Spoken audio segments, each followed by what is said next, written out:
اهدنا الصراط المستقيم. Bismillahirrahmanirrahim. Alhamdulillah. Alhamdulillahi rabbil alamin. Wa bihi nasta'in wa ala umuri dunya waddin. Asyhadu an la ilaha illallah wahdahu la syarikalah wa asyhadu anna Muhammadan abduhu wa rasuluh sallallahu alaihi wa ala alihi wa sahbihi wa man tabi'ahum bi ihsanin ila yaumiddin wa sallama tasliman katsira, amma ba'd. Ikhwani fid din wa akhwati fillah, a'azzani Allah wa iyyakum. Alhamdulillah, pada kesempatan ba'dal isya ini kembali kita akan melanjutkan pelajaran kita dari kitab Syarhus Sunnah lil Imam Abu Muhammad Al-Hasan ibnu Ali ibni Khalaf Al-Barbahari rahimahullahu ta'ala, di mana pada pembahasan kali ini beliau akan menyebutkan tentang dunia yang merupakan daru imanin wa Islam.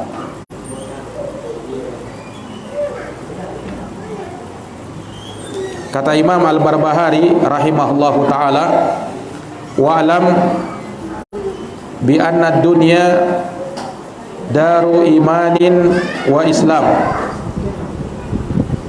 wa ummatu Muhammadin sallallahu alaihi wasallam wa ummata Muhammadin sallallahu alaihi wasallam fiha mu'minuna wa muslimun fi ahkamihim wa mawarithihim wa dabaihim wassalatu alaihim wa la nashhadu li ahadin bihaqiqatil imani hatta ya'tiya bi jami'i syara'il Islam fa in qassara fi syai'in min dhalika kana naqisal imani hatta yatuba wa'lam anna imanahu ilallahi ta'ala tamul iman aw naqisal iman illa ma adhhara laka min tadyi'i syara'i'il Islam.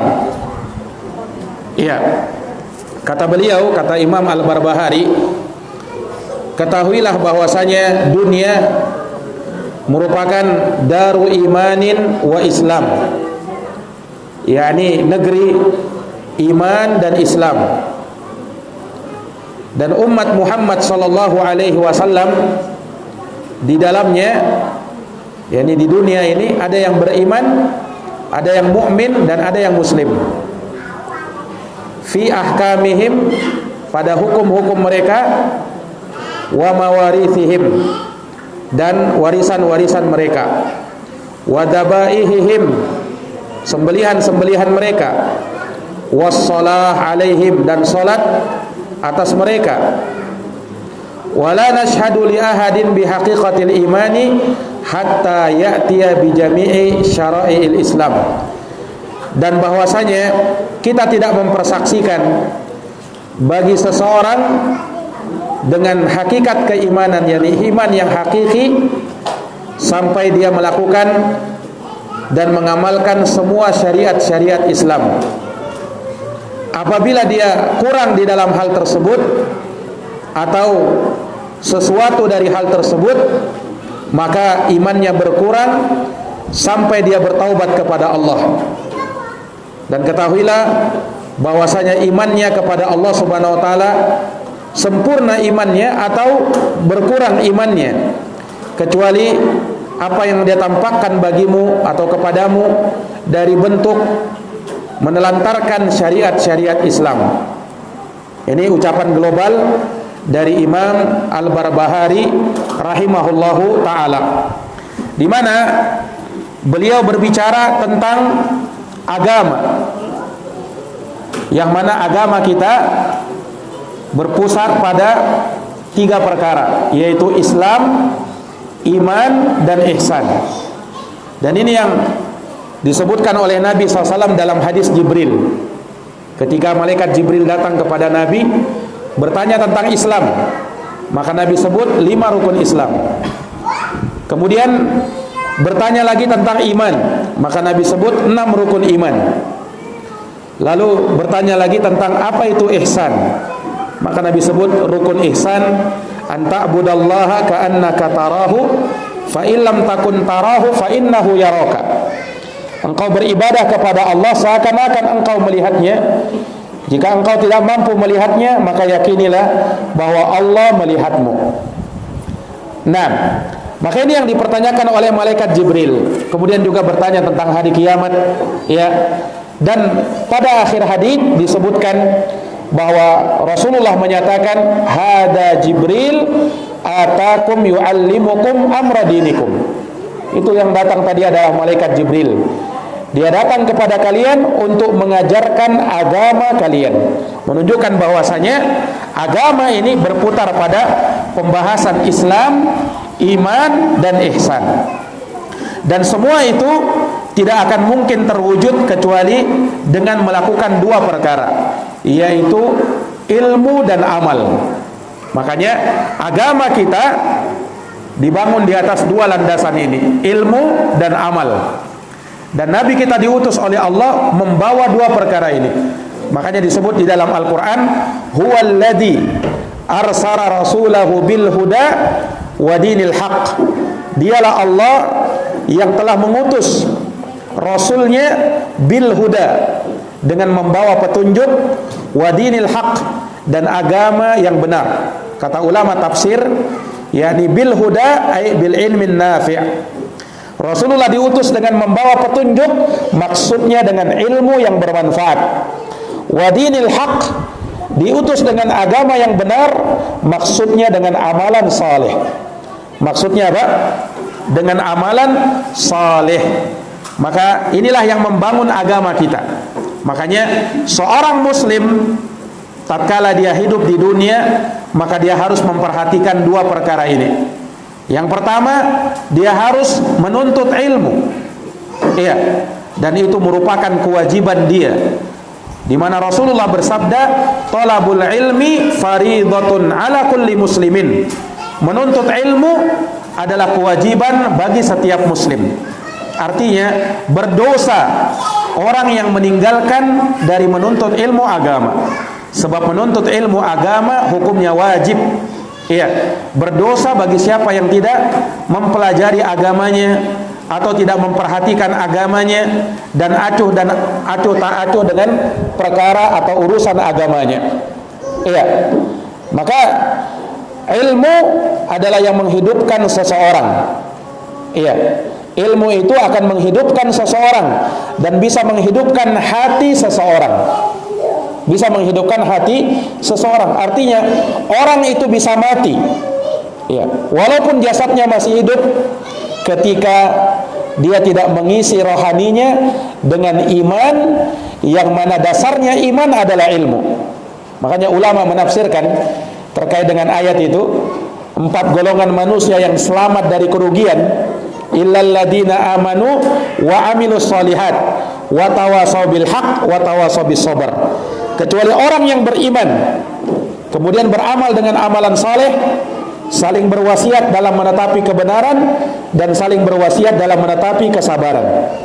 Ulama menafsirkan illal ladina amanu, kecuali orang-orang yang beriman, maksudnya mereka yang berilmu.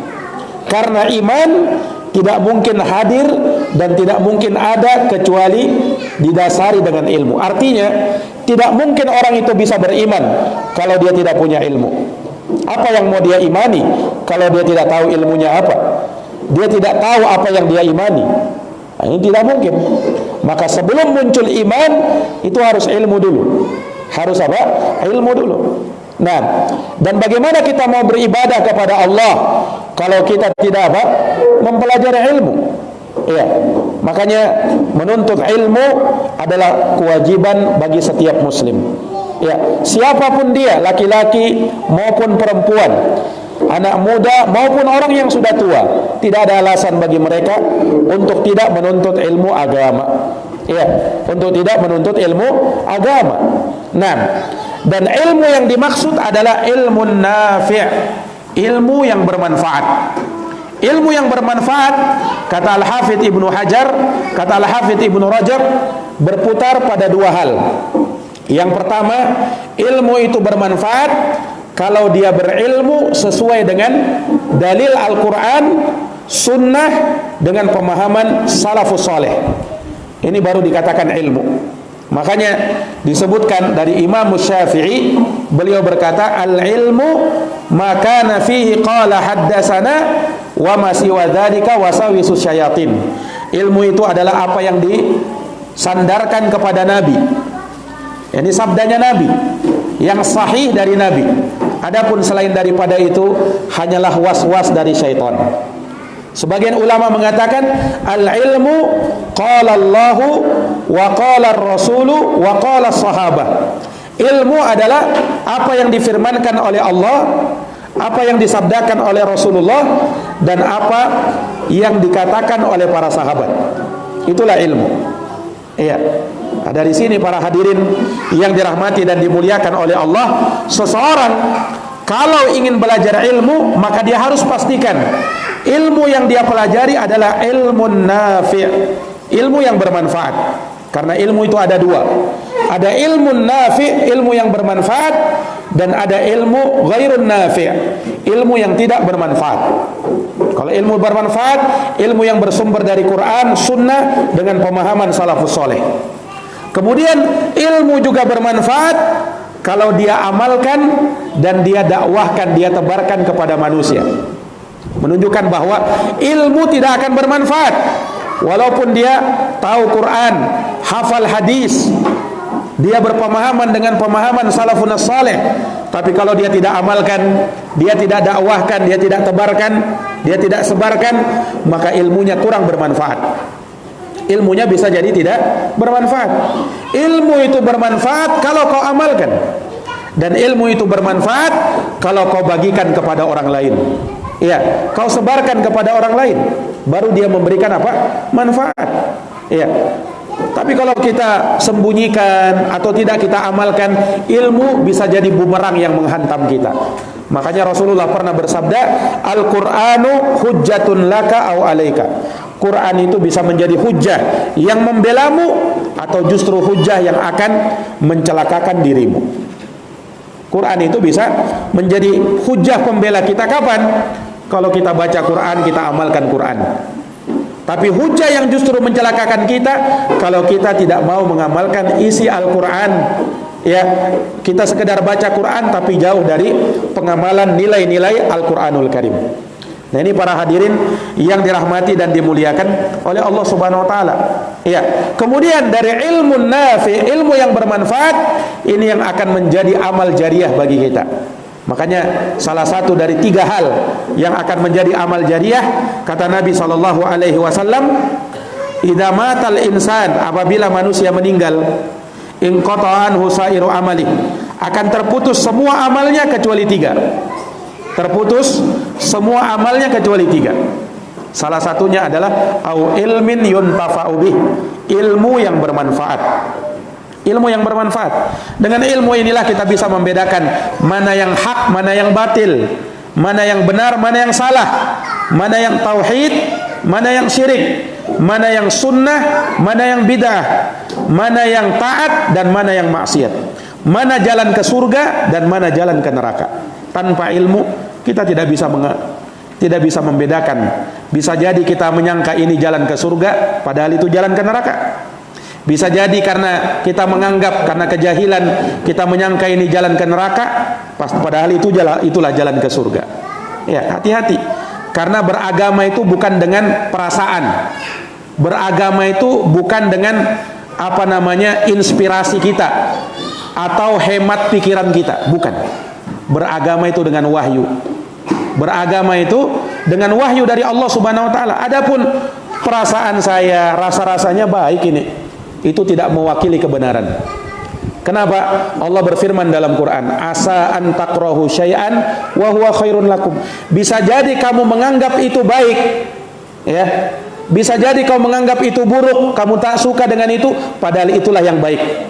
Wa asa an tuhibbu syai'an wa huwa syarrun lakum. Dan bisa jadi kamu menganggap itu baik, padahal itu yang jelek bagi kamu. Kenapa? Wallahu ya'lam wa antum la ta'lamun. Karena Allah yang Maha tahu sementara kalian tidak tahu. Ya, makanya supaya kita bisa tahu, belajar ilmu agama supaya kita tahu, oh ini yang benar, ini yang salah. Nah, kita harus melihat, ya, supaya ilmu kita betul-betul ilmu nafi', ilmu yang bermanfaat. Inilah yang senantiasa diminta oleh Nabi. Rasulullah senantiasa berdoa, Allahumma inni as'aluka ilman nafi'a. Ya Allah, aku minta kepadamu ilmu yang bermanfaat. Sebaliknya, Nabi berlindung dari ilmu yang tak bermanfaat. Allahumma inni a'udzubika min ilmin la yanfa'. Rasulullah pernah berdoa begitu. Ya Allah, aku berlindung kepadamu dari ilmu yang tidak bermanfaat. Karena sekali lagi, ilmu itu ada dua. Kadang ilmu itu bermanfaat, kadang ilmu itu tak bermanfaat. Ya, kita sudah jelaskan ilmu yang bermanfaat kalau sumbernya jelas dari Quran, Sunnah dengan pemahaman as-salafus saleh. Itulah ilmu nafi', itulah ilmu yang bermanfaat.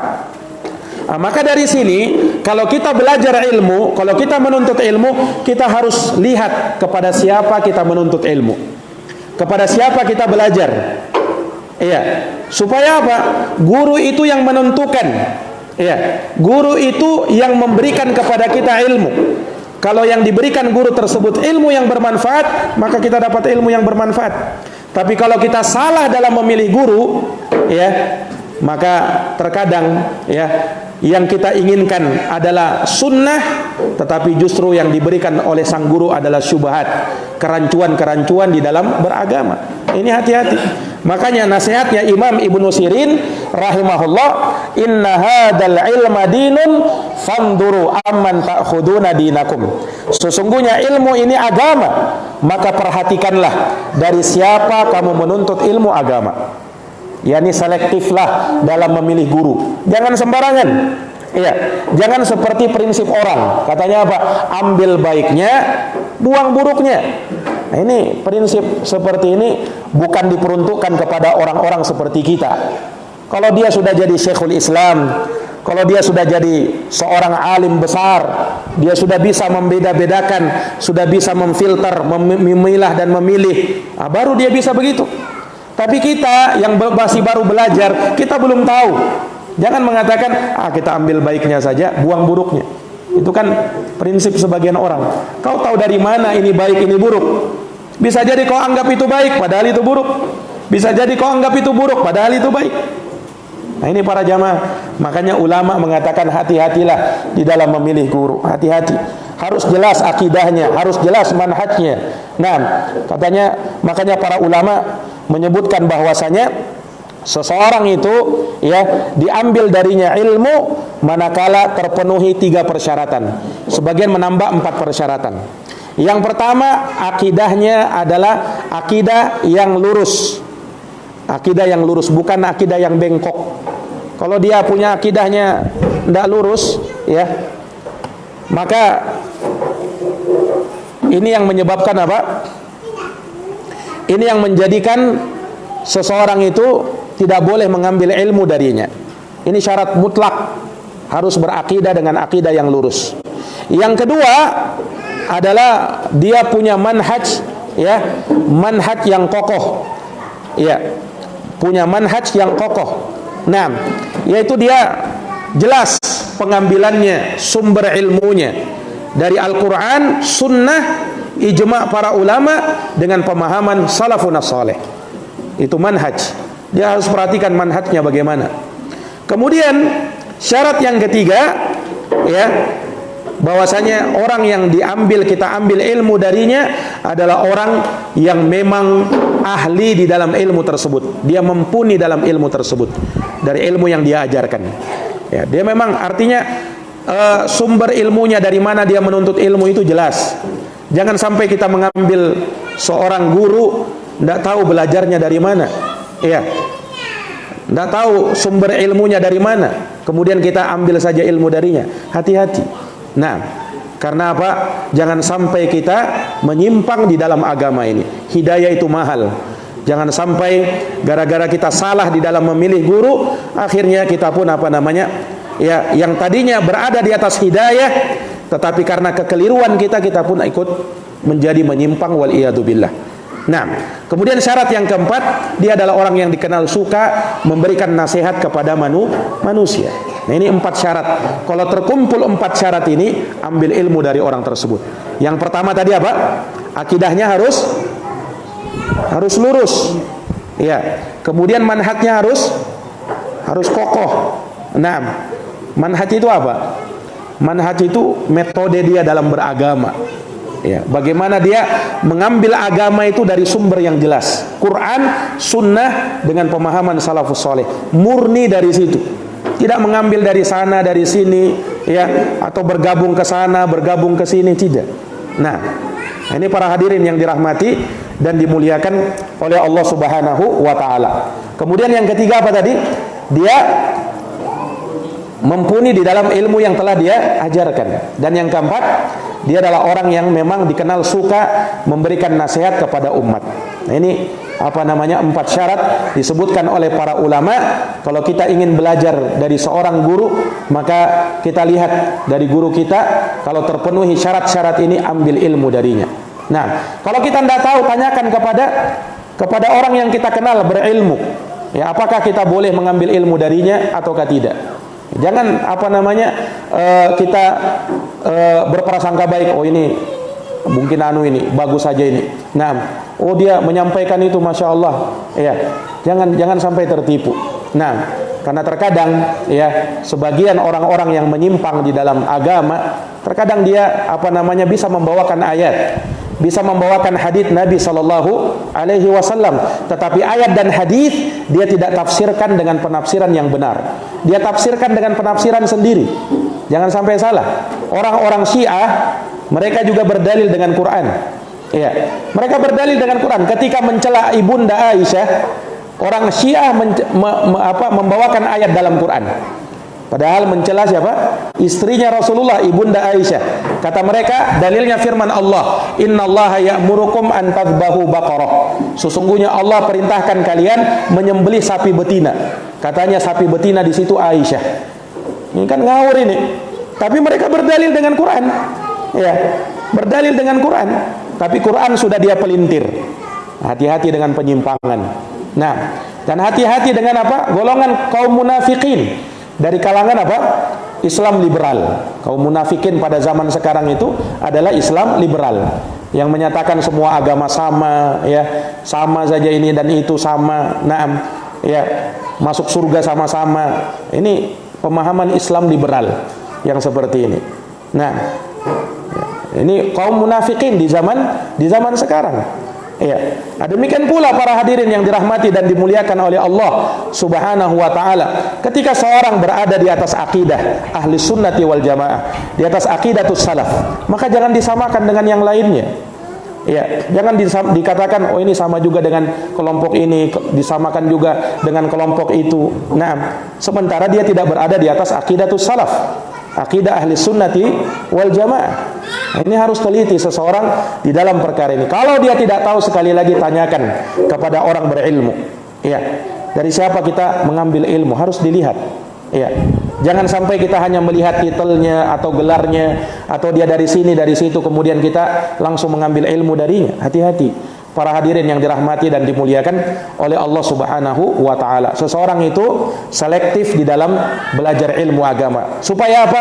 Supaya ilmu yang dia dapatkan adalah al-ilmu nafi', ilmu yang bermanfaat. Itulah yang diwasiatkan para ulama kita. Dahulu para ulama ketika mereka belajar, mereka itu pilih-pilih guru itu, orang yang diambil darinya guru, sampai dikatakan, dia tanyakan ini si fulan ini bagaimana sumbernya jelas atau tidak, sampai orang mengira, ya, mengatakan kau ini mau nikahkan putrimu dengan orang itu. Nah, sampai orang berkata seperti itu. Padahal apa? Dia cuma mau mencari ya guru tersebut apakah layak diambil ilmu darinya ataukah tidak. Sangat detail para ulama di dalam hal tersebut. Nah, ini para hadirin yang dirahmati dan dimuliakan oleh Allah Subhanahu wa taala. Kenapa? Demikianlah agama. Agama seperti itu. Ya, Rasulullah sallallahu alaihi wasallam pun menyebutkan hal yang demikian. Dan para sahabat ridwanullah alaihim ajma'in juga mewasiatkan hal yang demikian. Dan itu terus menerus sampai di masa sekarang, sampai di masa hari ini. Naam, para ulama tetap jelas apa yang mereka pegang, apa yang mereka jadikan sandaran, ya, apa yang mereka berpijak di atasnya. Nah, itulah al-ilmun nafi'. Dan yang kedua adalah al-amalus saleh. Ini adalah buah dari al-ilmun nafi'. Buah dari ilmu yang bermanfaat adalah amal soleh. Buah dari ilmu yang bermanfaat adalah apa? Adalah amal soleh. Amalan tidak akan dinyatakan saleh kecuali manakala terpenuhi 2 persyaratan. Sebagian ulama menambah 3 persyaratan. Yang pertama, salamatul i'tiqad. Akidahnya selamat. Dia berakidah dengan akidah Ahlussunnah wal Jamaah. Kemudian yang kedua, ikhlas dia di dalam beramal.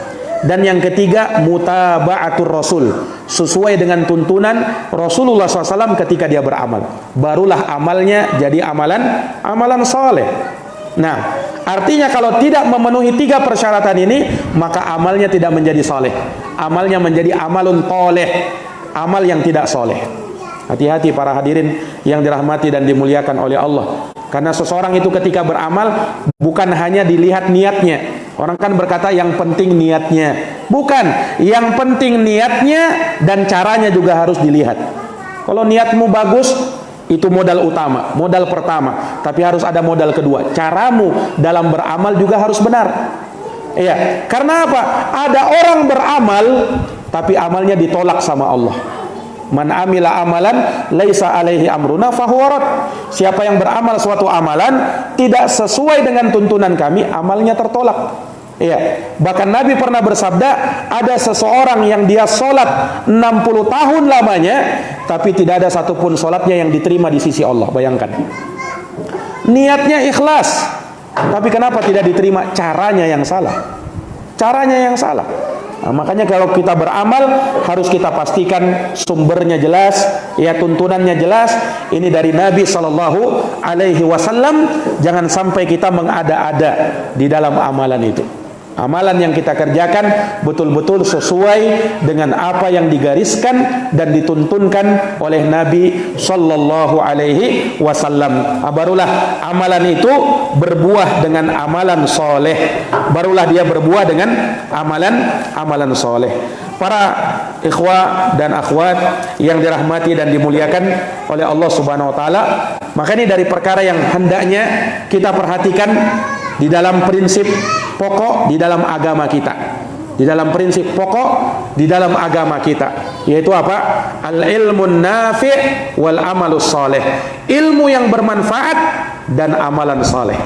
Dan kita butuh istiqomah berada di atasnya. Kita butuh apa? Butuh istiqomah berada di atasnya. Dan keistiqomahan itu kita akan dapatkan kalau kita menjaga ukhuwah Islamiyah, imaniyah. Iya, artinya kita harus menjaga kebersamaan, persaudaraan sesama muslim, sesama mukmin, sesama orang yang seakidah dan semanhaj dengan kita. Nah, jaga persatuan dan hindari yang namanya perpecahan dan perselisihan. Kenapa? Karena perpecahan dan perselisihan hanya akan membuat orang itu lemah.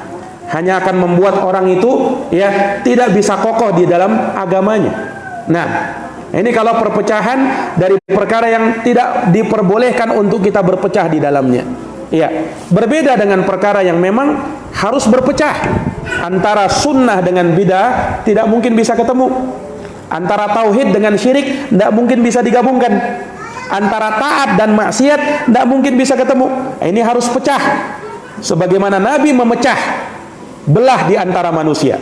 Rasulullah pernah bersabda, wa Muhammadun farraqa bainan nas. Muhammad itu memecah belah manusia.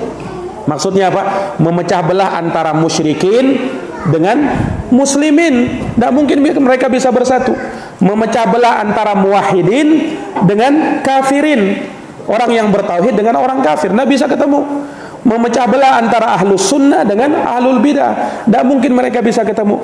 Memecah belah antara ahlul ta'ah, orang yang taat, dengan ahlul maksiat, tidak mungkin mereka bisa ketemu. Nah, tetapi persatuan yang diinginkan, kebersamaan yang diinginkan adalah persatuan dan kebersamaan di atas apa? Akidah. Ya, di atas akidah, di atas manhaj yang benar, yang sesuai dengan apa yang diperintahkan oleh Nabi. Jangan sampai bersatunya kamu, bersama-samanya kamu, persatuan yang semu, bersama yang apa namanya, semu, ya, seperti persatuan ala Yahudi. Allah berfirman dalam Quran, tahsabuhum jami'an wa qulubuhum syatta. Kau menyangka mereka itu bersatu, kau menyangka mereka itu sama-sama. Tidak, hati mereka berpecah belah, kata Allah. Hati mereka berpecah belah. Kenapa? Tidak sama akidahnya. Bagaimana caranya mau bersatu? Nah, ini para hadirin yang dirahmati dan dimuliakan oleh Allah, mungkin ini yang bisa kami paparkan terkait dengan pembahasan di malam hari ini. Mudah-mudahan bisa memberikan kepada kita ilmu yang bermanfaat, yang bisa kita amalkan dan bisa menjadi bekal kita dalam kehidupan setelah kehidupan ini. Dan semoga Allah Subhanahu wa taala senantiasa membimbing kita di atas hidayahnya, di atas jalan kebenaran, dan selalu kokoh berada di atasnya, istiqomah berada di atasnya sampai ajal menjemput kita. Jazakumullah khairan atas perhatiannya, mohon maaf atas segala kekurangannya. Kita tutup dengan doa kafaratul majlis. Subhanakallahumma wa bihamdik, asyhadu an la ilaha illa anta, astaghfiruka wa atubu ilaik. Wassalamualaikum warahmatullahi wabarakatuh.